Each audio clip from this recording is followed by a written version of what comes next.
Hey everybody, welcome to the Andy Stanley Leadership Podcast, a conversation designed to help leaders go further, faster, and before we get into today's fantastic content, I must say, I want to tell you about a special offer from our friends at Belay. With countless responsibilities pulling at your time and attention, it is more important than ever to learn how to delegate well so you can lead with focus. This is something we all struggle with, right? So if you're feeling that pull, Belay can help. For over a decade, Belay has matched busy leaders with the remote staffing support they need to delegate with confidence. And that's the key, isn't it? To know that once we delegate something, it's going to get done, and it's going to get done the way that we want it to get done. They do this from administrative and marketing to bookkeeping to high-level financial support. Belay has the nation's largest pool of exceptional, pre-vetted executive assistants and even financial experts. To help you get started on your delegation journey, Belay is offering a free download of their delegation worksheet and guide. This resource is packed with practical tools and tips to help you identify what to delegate and how to delegate well, and how you can free yourself up to focus on what matters most. To claim this offer, text the word Andy to 55123, that's ANDY, to 55123 to start delegating and free up your leadership with Belay. And now let's jump into today's content. Today I'm joined by my friend Jason Jaggard. Jason is founder and CEO of Novus Global, a community of elite executive coaches serving high-profile leaders literally around the world. He's also the co-founder of the Meta Performance Institute, a non-traditional incubator for world-class coaching, leadership, and management. His work has been translated into over 50 languages. He's been featured in Forbes, Fast Company, Entrepreneur, MarketWatch, Under 30 CEO, the Global Leadership Network, and Chief Executive Magazine. And the reason Jason is joining us today is to talk about his book, Beyond High Performance, subtitled What Great Coaches Know About How the Best Get Better.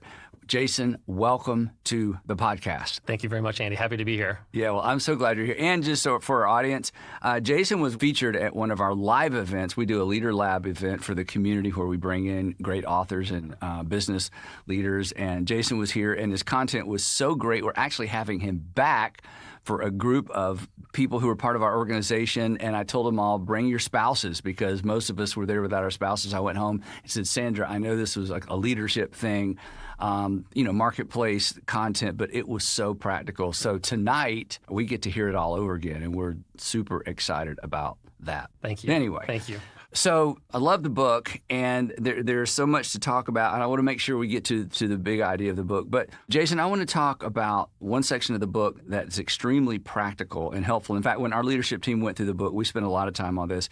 And it's not necessarily the theme of the book, but I think it creates a framework for the broader discussion. You talk about 4 work archetypes: prisoner, mercenary, missionary, and athlete. So can you just tease that out, and then we'll just go from there? Yeah, well, one is I'm thrilled that your team liked that paradigm. It's been super helpful for us, and we love using it with our clients. And so most of the time when you're talking about relationships and work, you're talking about relationships at work, like your colleagues, your friends, your boss, your people that you manage, that kind of thing.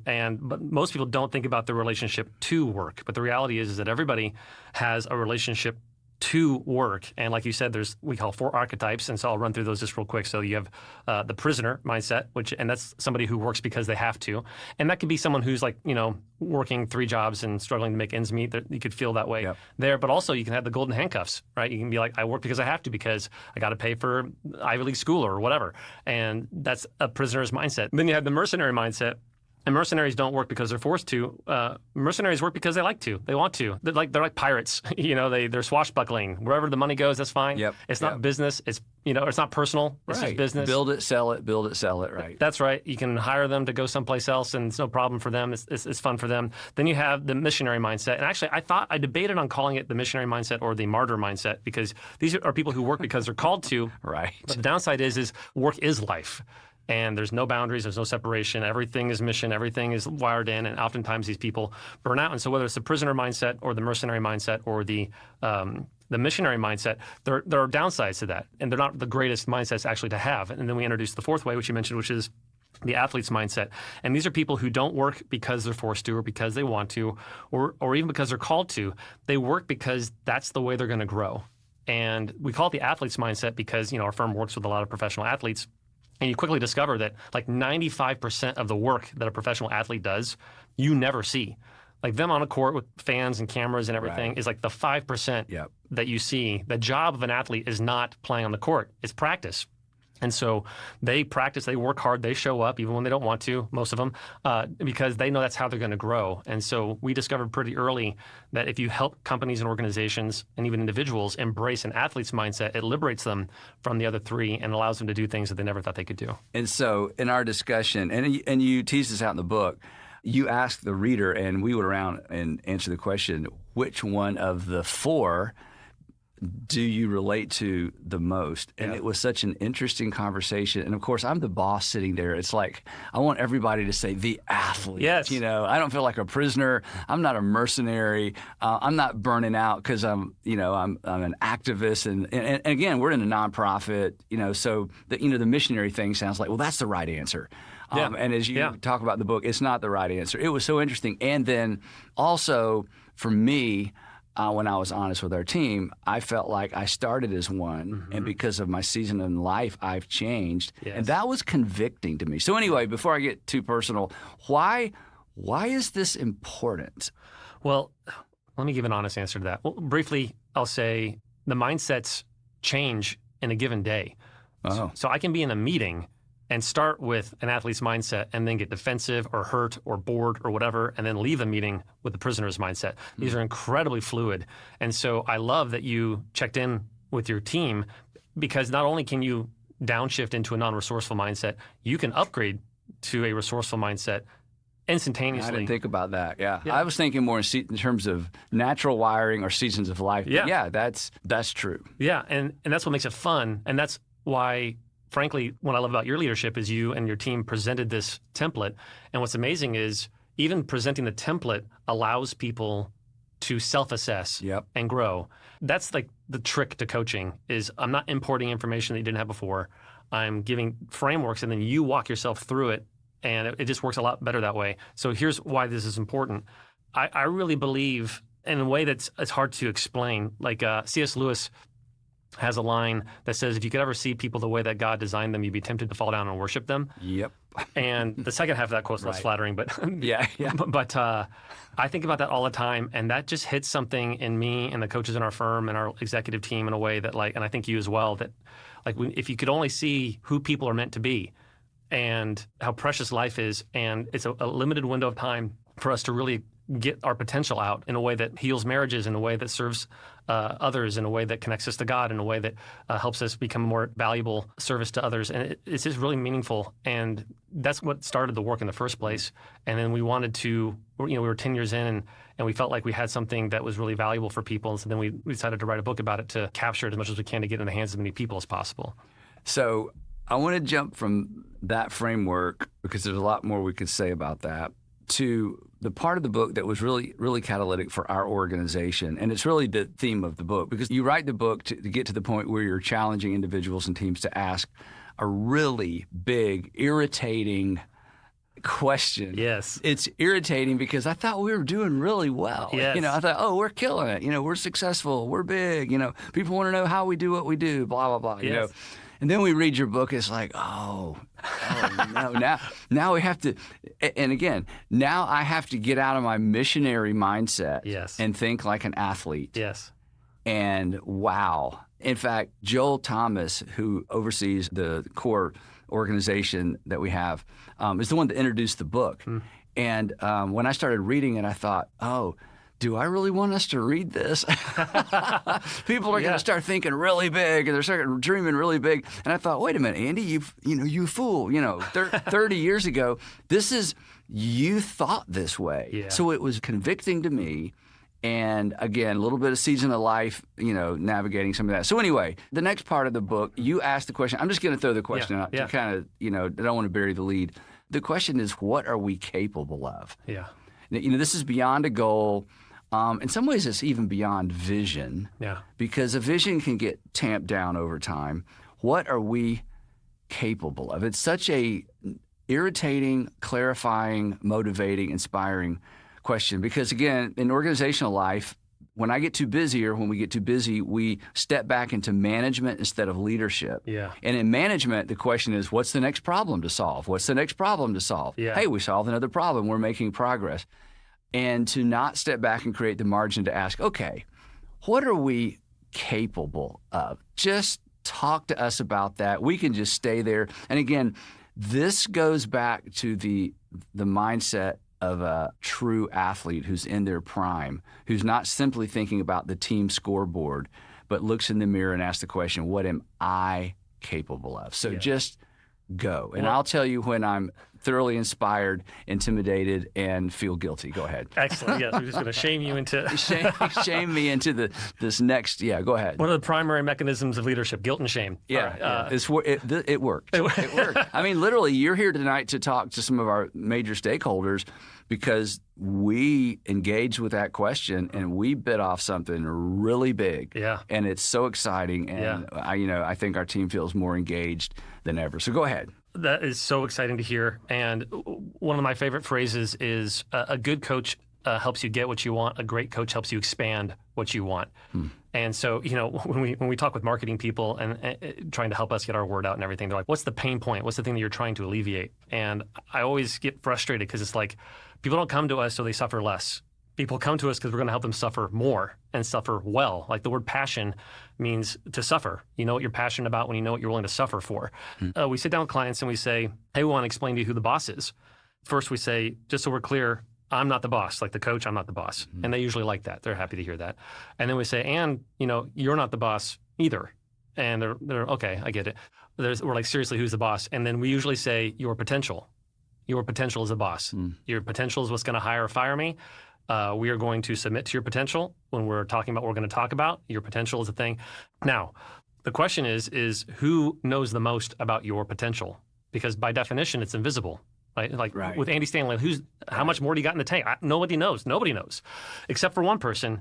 And we like to say, or at least we believe that that's God. Like God knows what your potential is and mine. And so, not to get too spiritual too early, but there's this idea of what is the intersection of divinity and unleashing your potential, and how can you interact with God in a way to where you partner with God to get whatever He's put inside of you out.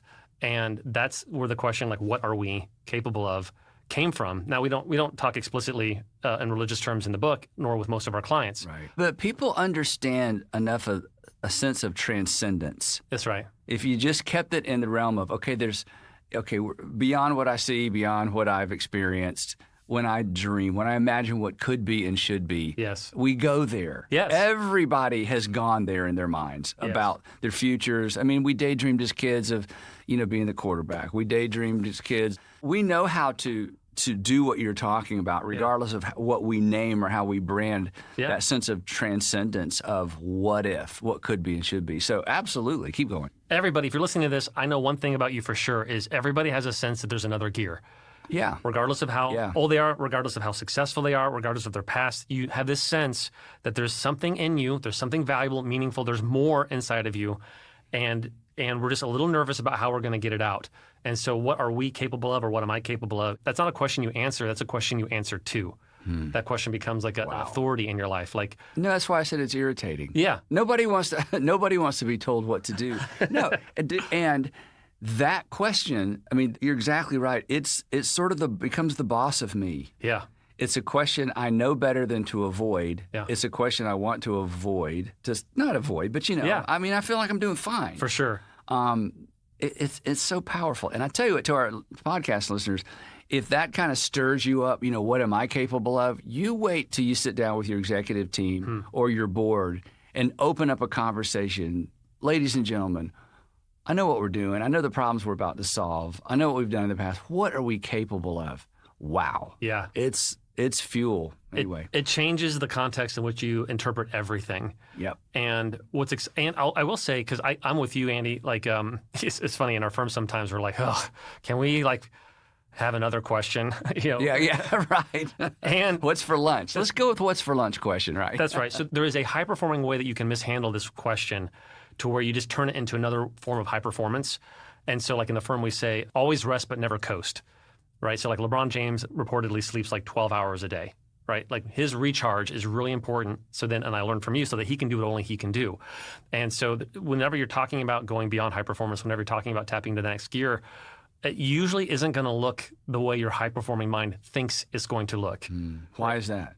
Well, because one is, I think Einstein gets misquoted as saying, like, you can't solve your new problems with the same thinking that got you here, or something like that, or something like that.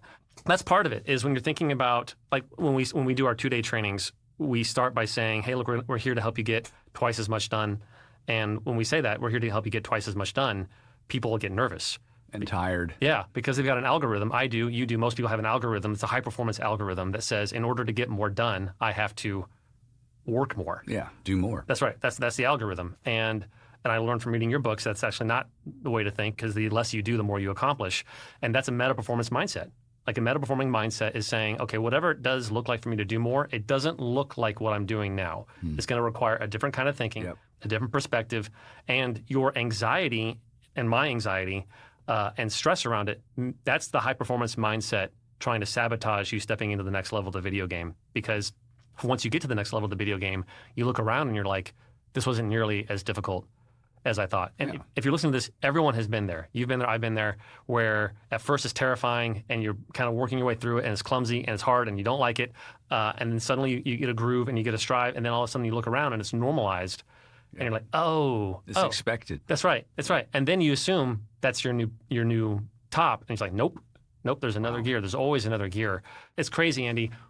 People forget when we work with clients, they'll accomplish things that they never thought they would. And then we near the end of the contract and they're like, I think this is it. And it's like, did you not remember? You thought it was it when we met. That's right. Right. That's right. And it's very difficult for human beings to hold two different mindsets at the same time. And that's why you need pastors, mentors, coaches, or people to walk alongside you to remind you, like, hey, this is how you felt 6 months ago. This is how you felt a year ago. Remember, Andy, this is how you felt 5 years ago, 10 years ago. Now it's time for something new. So you've answered the question I'm about to ask, but just to put punctuation on this, because everything from this point on in our conversation is going to build on that. So the title of the book, Beyond High Performance. In one sense, it doesn't make any sense, because it becomes a doom loop, sort of, right?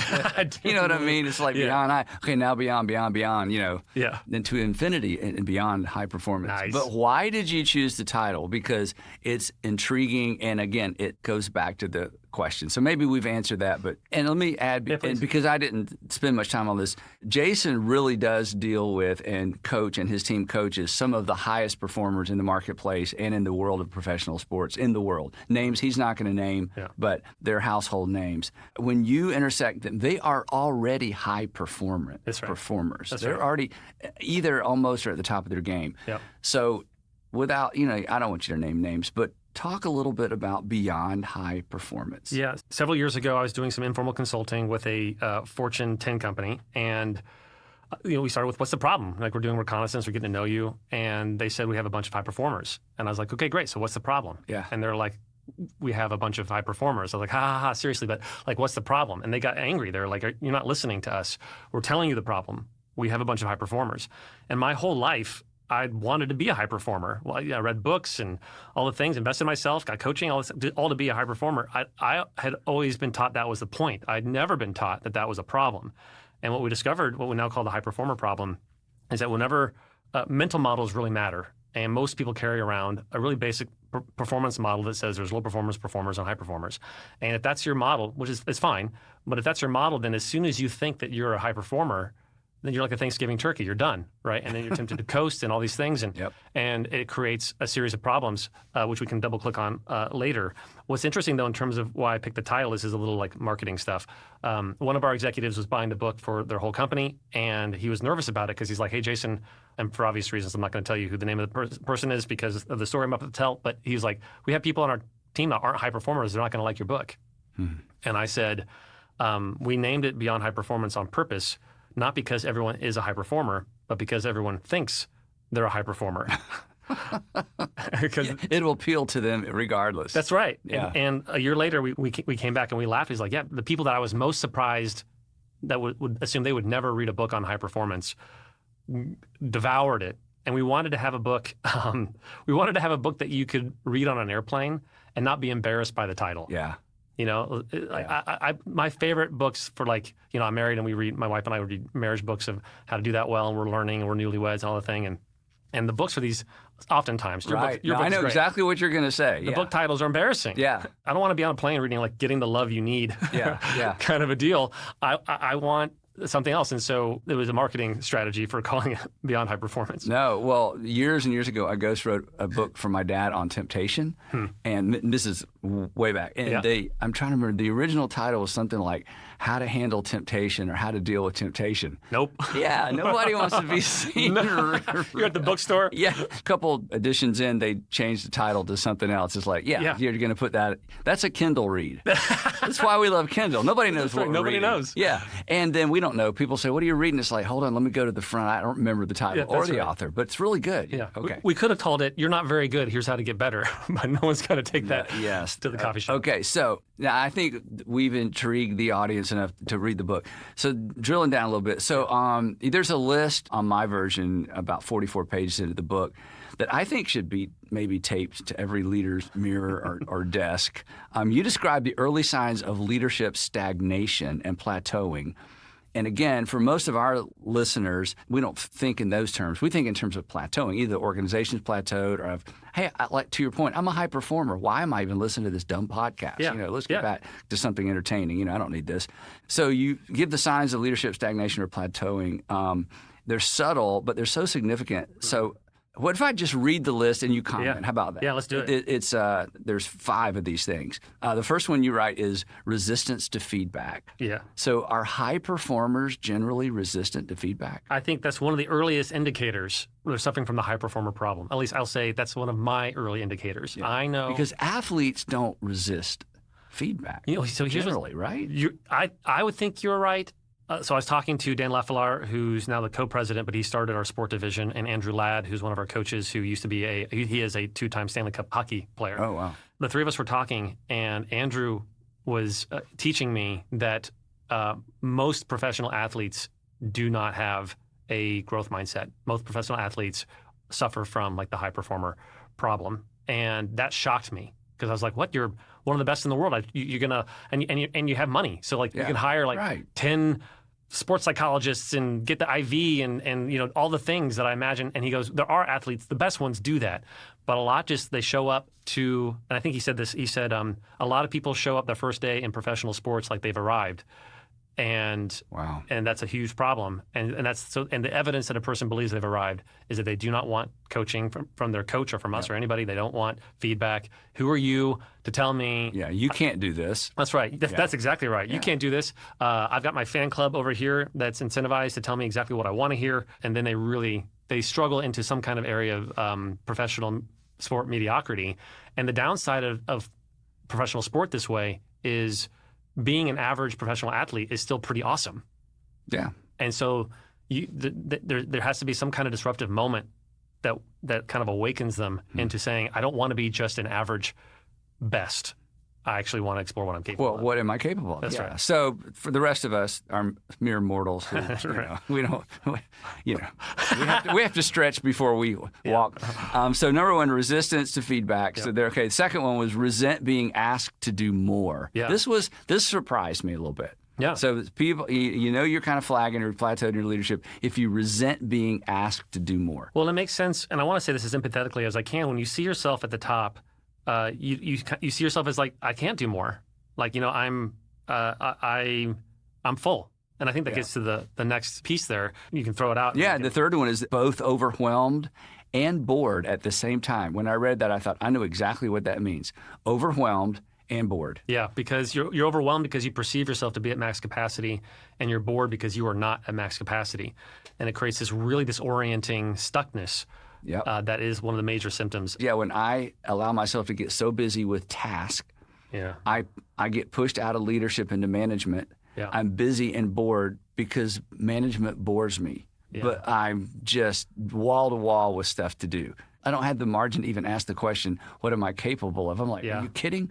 Unless I just never go home, I'm not capable of any more. So, and honestly, Andy, that was an insight that I did not have until you shared it on our podcast. like that's not in our book. What you just shared is not in our book. It's a double click on it. It's a deeper dive into it.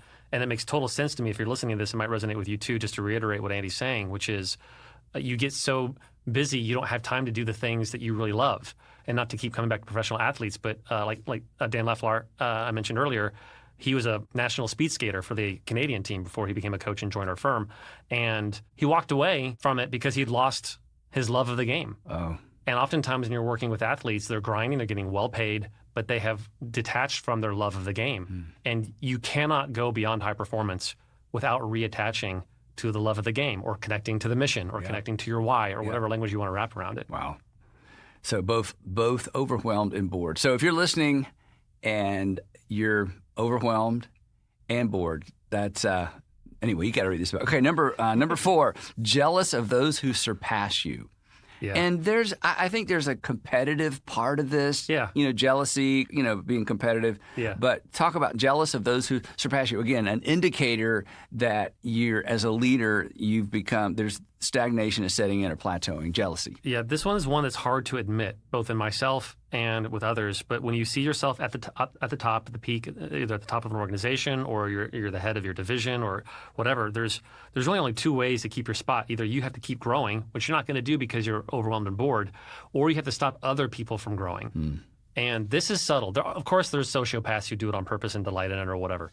But most people do this, I think, on accident. And I'm hesitant to give examples, not because of NDAs or anything, but because I don't want to resource people as to weaponize it to say, so-and-so's doing this to me.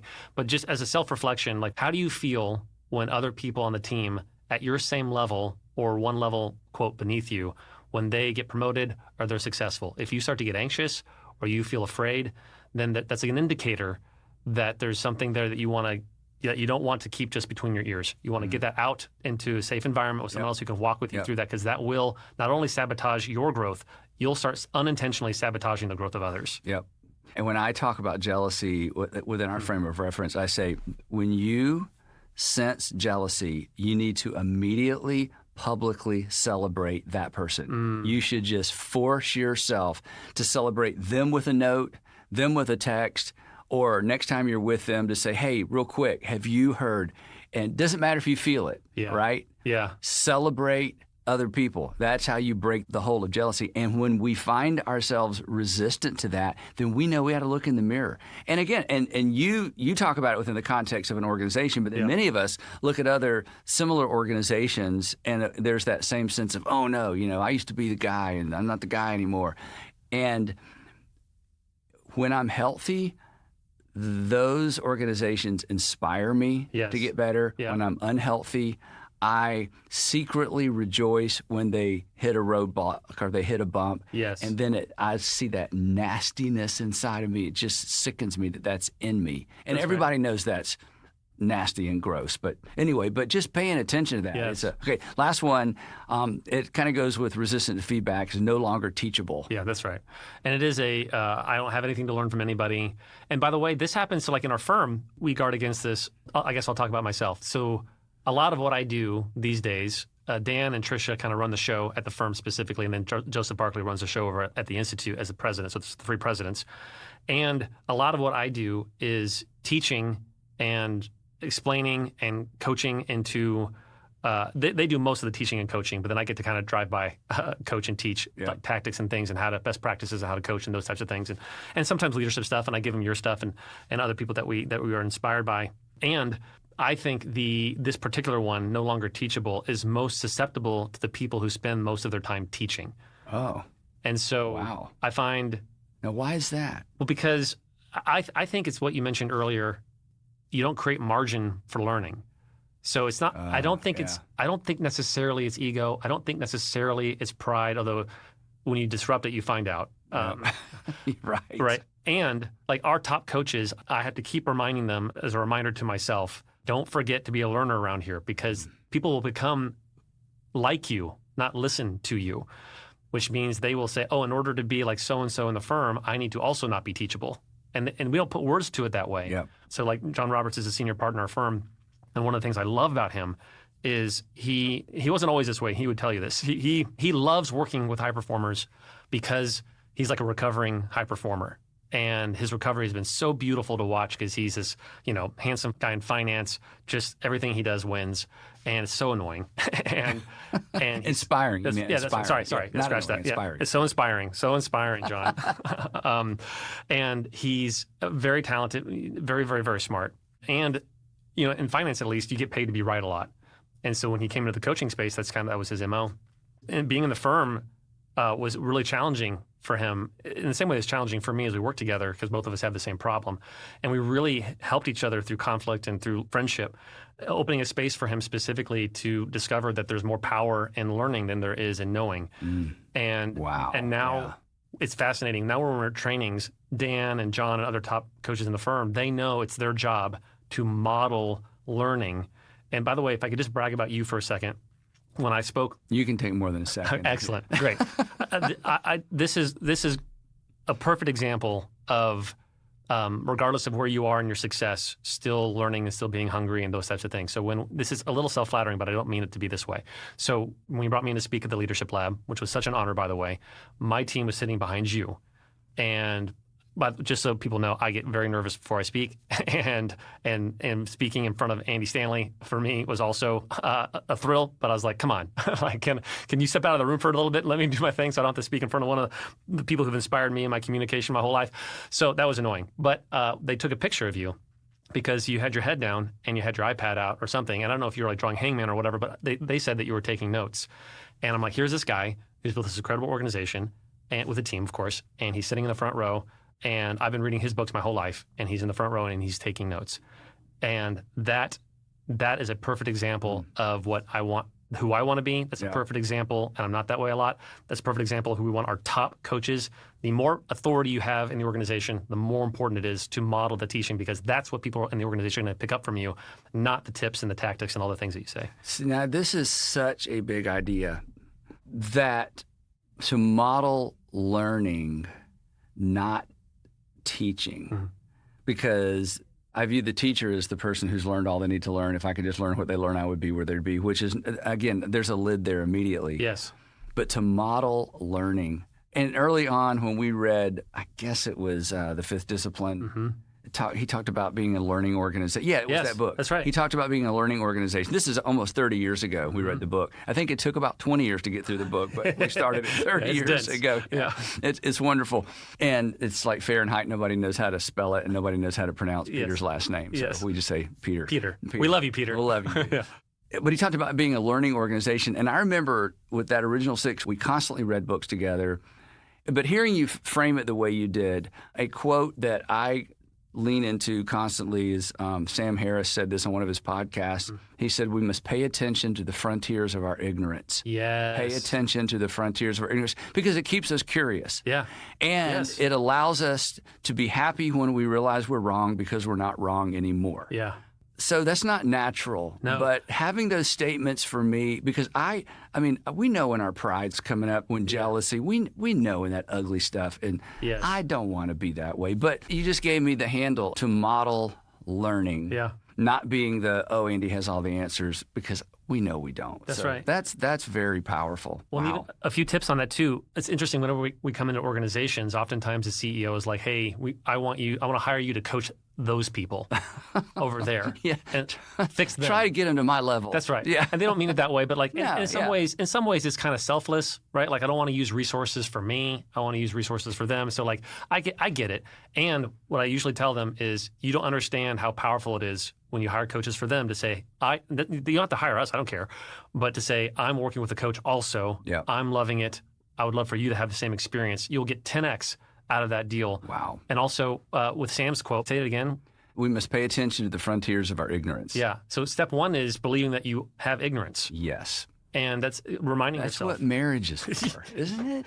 I think so. Yeah. Well, yeah. I like to call marriage a data-rich environment. I thought, wow. I'm learning. That's better. I'm learning a lot. Yeah. Learning a lot. But yeah, I thought I was right until I got married. And there's kind of a funny, hurts to be wrong sometimes, joke about that. But can I riff a little bit on Pete Maravich? Yeah. Oh, yeah. I mean, I know who Pete Maravich is. I grew up in Atlanta, but yeah. So Pete Maravich, do you want to tell the audience? No, go ahead. Yeah. So Pete Maravich, he's a basketball player. He still holds scoring records in the Guinness Book of World Records, which he set before there was a three-point line, which is crazy. Yes. Crazy. Yes. And, so like Isaiah Thomas, Shaquille O'Neal, and others would say that they were influenced by his game. He passed away, but he would not say that he's a GOAT by any means. But we would say that he inspired a lot of people who became GOATs. Yep. So he tells his story about his dad when his dad was a coach at Clemson College. And his dad was working with a bunch of 18-year-old knuckleheads, and he takes a basketball and he draws a circle. And he says, this circle on this basketball represents everything I know about the game of basketball.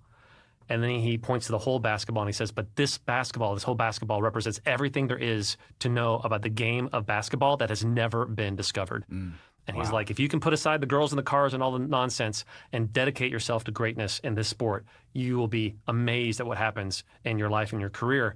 And I think about that all the time. Wow. Right? So like statistically, I'm one of the best executive coaches in the world. Now, there are other coaches in the firm who are better than me, so that's fine.